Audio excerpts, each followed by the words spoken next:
안녕하세요. 자유한국당 옳은소리 금요일 코너 브리핑룸입니다. 날씨가 많이 추워졌습니다. 건강히 잘 지내고 계셨는지요? 오늘 국회는 2017년 마지막 본회의를 5시에 개최합니다. 그동안 본회의가 이렇게 공전할 수밖에 없었던 이유는 개헌에 관한 입장 차이 때문이었습니다. 더불어민주당은 개헌을 지방선거와 연계해야 한다며 더 이상의 국회에서의 논의는 무의미하다는 투로 일관하면서 정부로 문재인 대통령에게로 개헌의 공을 넘겨주는 그런 주장을 고수했습니다. 국민 개헌이 아닌 국민들의 합의된 민의와 국민들이 주도하는 개헌이 아닌 청와대발 문재인 대통령의 독주로 이루어지는 개헌이 눈앞에 와 있게 된 것입니다. 자유한국당은 이를 막아내기 위해서 노력했습니다. 이런 자유한국당의 노력을 마치 반개헌 세력이라도 되는 듯 몰아붙이며 또 지방 분권에 반대하는 세력인 것처럼 몰아붙이는 시도들, 그리고 그런 낙인 찍기로부터 자유한국당은 국민들께 소상히 그 내용을 알리기 위해서 노력했습니다. 결과 오늘 여야 합의로 국회에서 더 진전된 헌법 개정 논의를 위해서 헌법 개정 및 그리고 정치 개혁을 위한 특위를 2018년 6월 말까지 다시 진행해서 보다 질 높고 그리고 정말 대한민국의 50년, 100년 대계의 새로운 틀을 짜는 그런 개헌 논의를 할 수 있도록 그 토대가 마련되었습니다. 그동안 자유한국당을 지지해 주시고 졸속 개헌, 지방선거라는 시안에 발이 묶여서 지방선거 기간 그리고 지방선거 투표에 8표 중 1표로 개헌에 대한 국민 의사가 그야말로 8표 중 하나의 곁다리 투표가 되지 않도록 자유한국당을 믿고 응원해 주신 국민 여러분께 진심으로 감사드립니다. 자유한국당은 개헌이 대한민국을 더 튼튼한 안보와 또 경제 발전의 토대 위에 올려놓을 수 있도록 그리고 국민 개개인의 자유와 기본권을 신장시킬 수 있는 그런 개헌이 될 수 있도록 그 세부 내용들을 상세히 들여다보면서 제대로 된 대한민국의 진짜 주인인 국민들의 민의를 담아낼 수 있는 그런 개헌이 될 수 있도록 더욱 노력하겠습니다.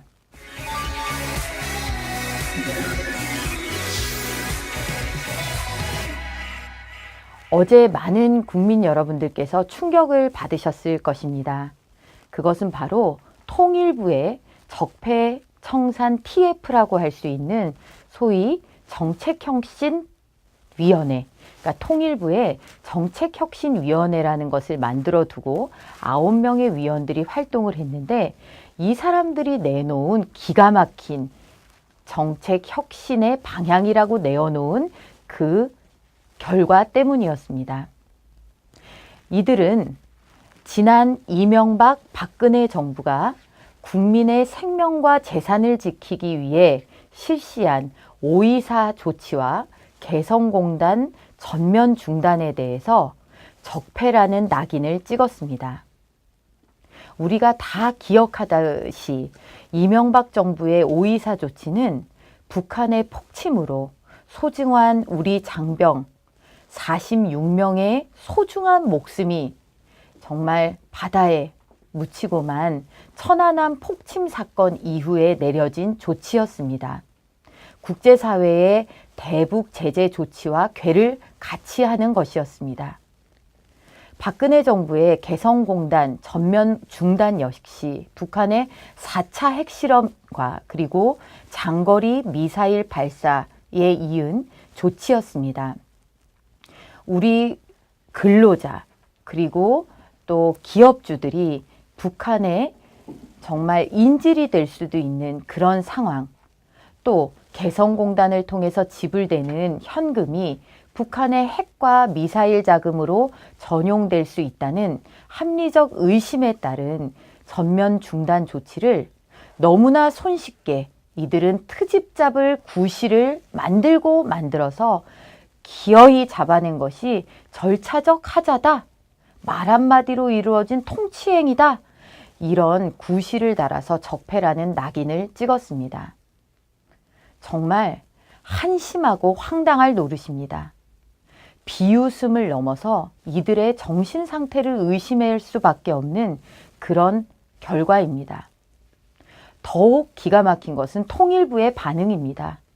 이들의 의견도 의견이랍시고 이것을 겸허히 받아들여 앞으로 정책에 반영해낼 노력을 기울이겠다고 합니다. 이들의 요구대로 북한이 핵 미사일 도발을 계속하고 있는 이 시점에서 개성공단이 다시금 가동되고 북한에 대한 제재 조치를 펼쳤던 5.24 조치가 해제될 수도 있는 그런 상황에 처한 것입니다. 어제의 결과 발표는 북한과 북한의 김정은 정권만 박장대소하며 박수를 칠 결과 발표입니다. 북한의 대남방송이라고 해도 가히 이상하지 않을 만한 그런 발표입니다. 정치 보복의 혈안이 돼서 지난 보수 정권의 모든 정책 결정을 적폐로 낙인 찍는 것도 모자라서 이제는 국민의 생명과 재산을 담보하기 위한 최소한의 조치마저도 적폐라는 이름표를 붙이고 있는 것입니다. 도대체 대한민국이 지금 정상 국가인가? 라는 그런 한탄의 목소리가 나오고 있습니다. 북한이 어떤 도발을 했는지, 그 과정에서 얼마나 많은 희생이 있었는지에는 철저하게 눈을 감고 외면한 채 대한민국을 향해서만 사소한 절차적 문제를 캐내서 손가락질하고 비난하는 그들의 속내에는 무엇이 들어있는지 궁금하지 않을 수가 없습니다. 적폐청산 TF 정책혁신위원회의 면면을 들여다보니 이들은 이런 이야기를 할 법도 한 사람들입니다.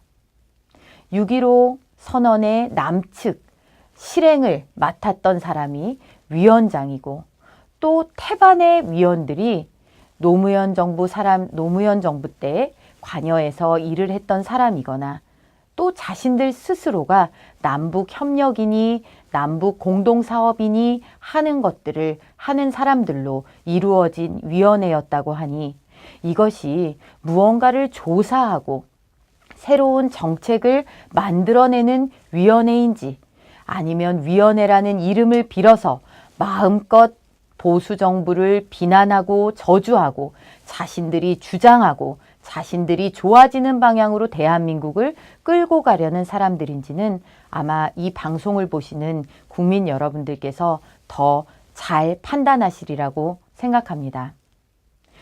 주지의 사실은 북한은 변화하지 않는다라는 것입니다.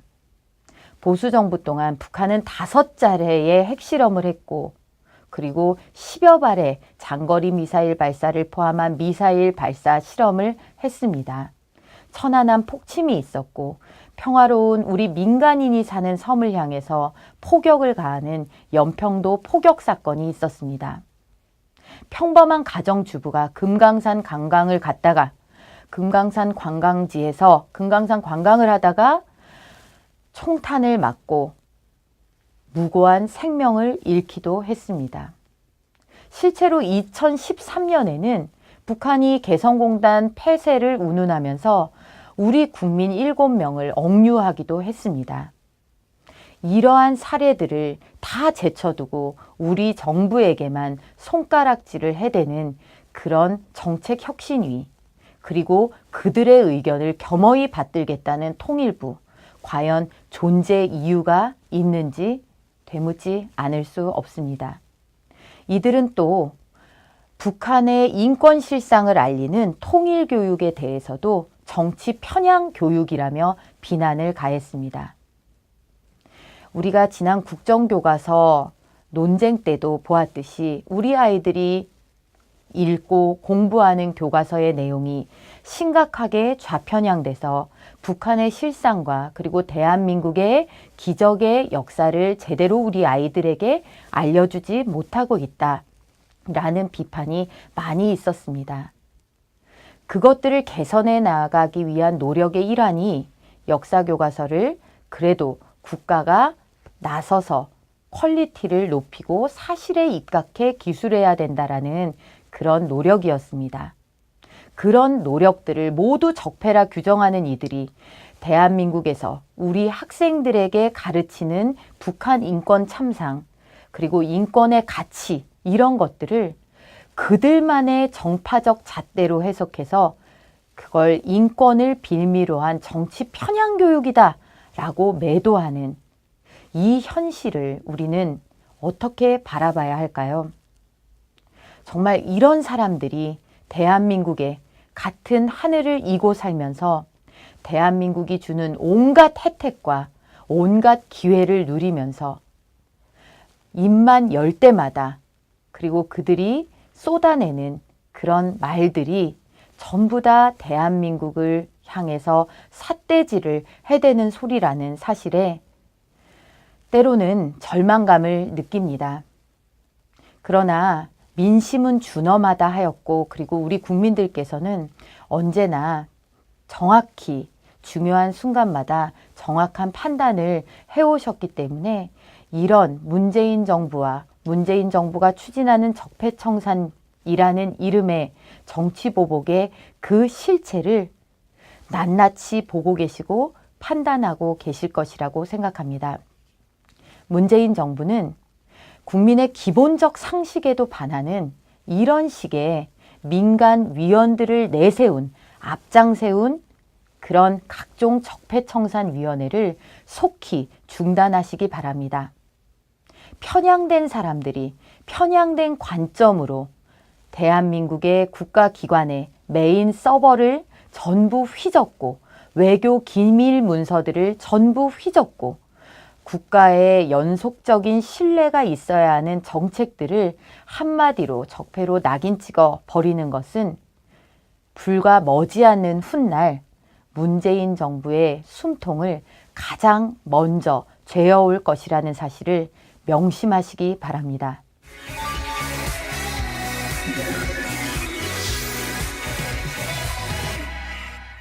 오늘 아침 뉴스 보도를 통해 문재인 정부의 첫 사면 소식이 들려왔습니다. 주목할 만한 대목은 용산 4구역 철거 현장의 화재 사건으로 인해서 구속된 사람들, 그리고 정치인으로서는 정봉주 씨가 사면되게 되었다는 소식입니다. 우리가 잘 기억하다시피 용산 사건은 경찰 감시 막루를 만들고 화염병과 쇠구슬을 이용해서 난사하고 또 시너에 불을 붙여서 경찰을 공격하기도 한 그 폭력성에 있어서 전례를 찾아볼 수 없을 정도로 그렇게 폭력성의 정도가 높았던 그런 시위였습니다. 이 과정에서 경찰 특공대에 김남훈 경사와 민간인 5명이 목숨을 잃었습니다. 불법 폭력 시위, 무고한 사람들을 다치게 하고 공권력 집행을 하던 사람들을 다치고 죽게 만들고 그리고 일반 시민들을 그토록 많은 불편을 겪게 하는 이런 시위, 이런 시위에 대해서 문재인 정부는 참으로 관대하기만 합니다. 오죽했으면 경미한 불법에 대해서는 경찰도 알아서 눈을 감겠다라는 그런 이야기까지 나왔을까요? 정봉주 씨 사면은 또 어떻습니까? 정봉주 씨를 사면하기 위해서 문재인 정부는 그동안 정치인 사면은 여야 균형을 맞추던 관행마저도 저버렸습니다. 정봉주 씨가 그간 자신이 저질러온 불법에 대해서, 자신이 저지른 범법에 대해서 얼마나 반성을 하고 사면을 받았는지 우리는 알 수가 없습니다. 다시 그가 정치 현장으로 정치 일선에 뛰어들 것이라는 보도들이 기다렸다는 듯이 나오고 있습니다. 법을 지키며 살기는 어렵습니다. 희생도 따르고 인내도 따릅니다. 불편도 때론 감수해야 합니다. 그럼에도 불구하고 법을 지켜온 많은 준법 시민들이, 국민들이 이런 식의 사면에 개탄을 금치 못하고 있습니다. 경찰이, 불법 행위를 막으러 간 경찰이 목숨을 잃어도 그때뿐입니다. 언제 그랬냐는 듯 불법 시위의 주동자들은 희생자가 되어 혹은 민주투사가 되어 우리들 곁으로 돌아옵니다. 돌아오지 못하는 것은 억울하게 공권력을 집행하다가 희생되신 분들입니다. 문재인 정부 들어 이분들의 희생과 헌신이 더욱 안타깝게 느껴집니다. 과연 누구더러 법을 지키고 살라고 할 것이며 누구더러 공권력을 엄정히 집행하는 경찰이, 군인이 되라고 할 것인지, 앞으로 누가 이 일을 명예롭게 또 소명의식으로 담당할 수 있을지 문재인 정부 뒤가 걱정입니다. 법은 누구에게나 공평해야 합니다. 문재인 정부의 첫 사면은 역시나 늘 그래왔듯이 그들끼리의 잔치, 그들끼리의 서로를 위한 포옹의 장이지 않나 싶습니다.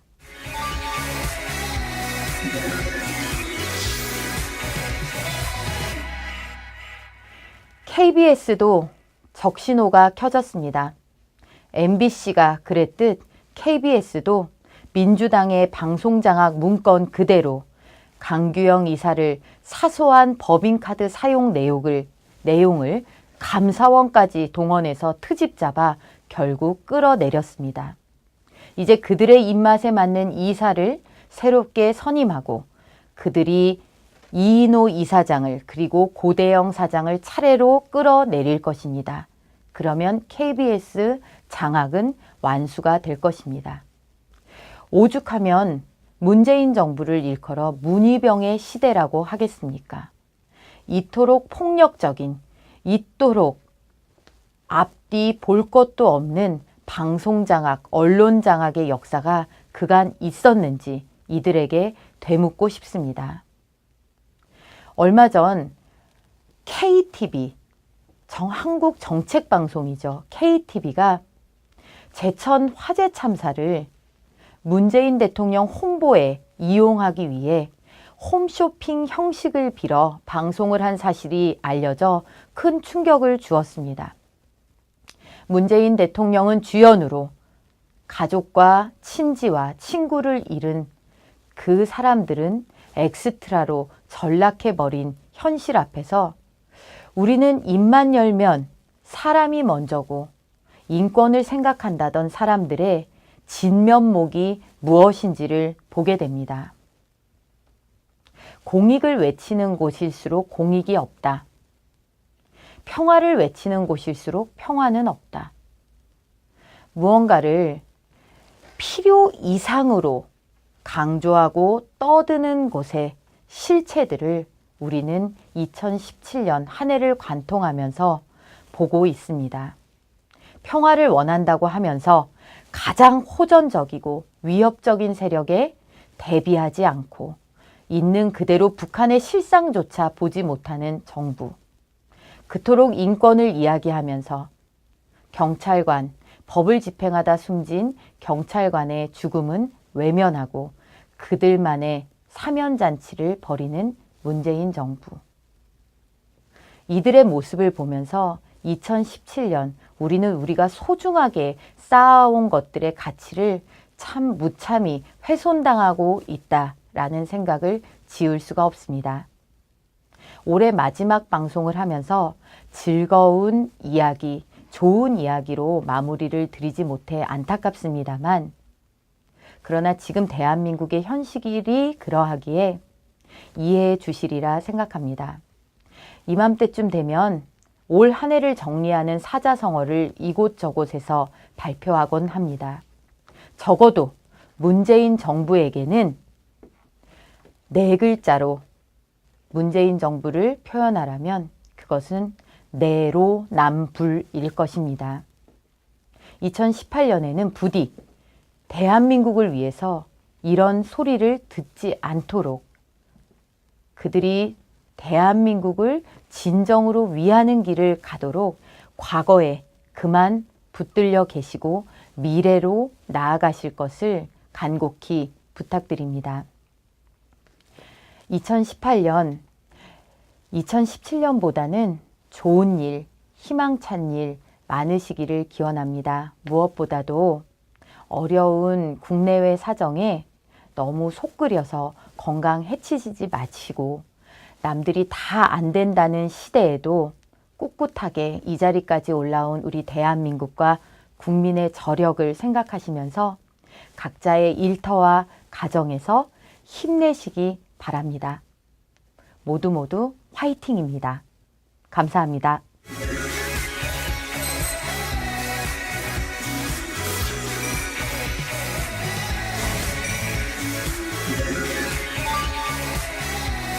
Yeah.